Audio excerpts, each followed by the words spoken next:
Hindi mo naman kailangan ng malaking halaga para kumita ng malaki. Oo. 'Pag nagnenegosyo ka talaga kailangan magsimula ka sa maliit.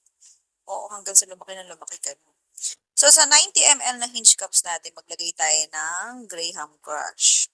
Mga kalahating kutsara lang yan. Oo. After nun, ayan, maglagay tayo ng tubig sa isang lutuan. Tapos lalagay din tayo dito ng Graham Crush. Pwedeng konti lang ilagay mo ha. Oo, kung nagtitipid ka, pwede naman. Oh, pero nagiging mas malambot yung texture kapag mas marami Graham Crush. Oo. So, sa jelly powder naman na gagamitin natin dito, yung plain lang, yung clear. Oo. Maganda rin tong jelly powder ni Menu Magic. Try nyo din. Oo, marami na ding laman. Okay, tapos pakitaan ko lang kayo ng, ayan, ng reason kung bakit ba hindi nyo na kailangan pakuluan ito habang niluluto. Ha? Okay, pakita ko sa inyo, ayan. Tignan nyo yung sandok habang binabagsak ko siya. May mga buo-buong puti. Yan yung pinaka-jelly powder. Okay, kapag ka, ayan ay hindi pa luto, buo-buo yan.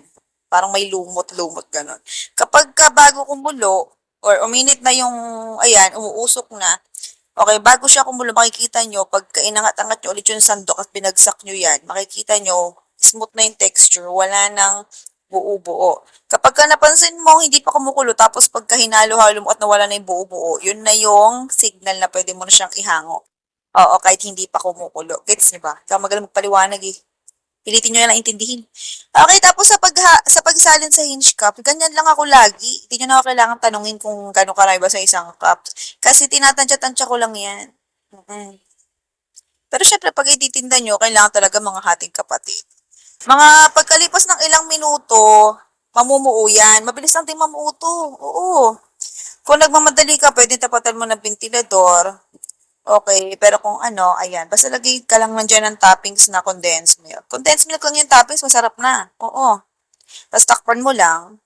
Kapag ka ibebenta mo, lagay mo sa rep. Oo. Mga 2 hours, tapos pwede mo na i-serve ganun. Sarap siya pag malamig kasi dessert to eh. Oo. Pwede naman, gusto nyo, durug-durugin yan.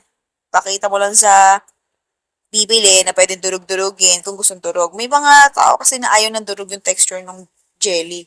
Kumbaga gelatin nga pala ite ha, Graham gelatin ang pangalan ng recipe natin. Super dali lang. Yung lista ng recipe at saka costing yung mga eksaktong details, bisitahin nyo ng ating YT channels. Foodie Bar, Halumix, at saka Chef Eden. Okay? Sige na, goodbye, good luck. Love you.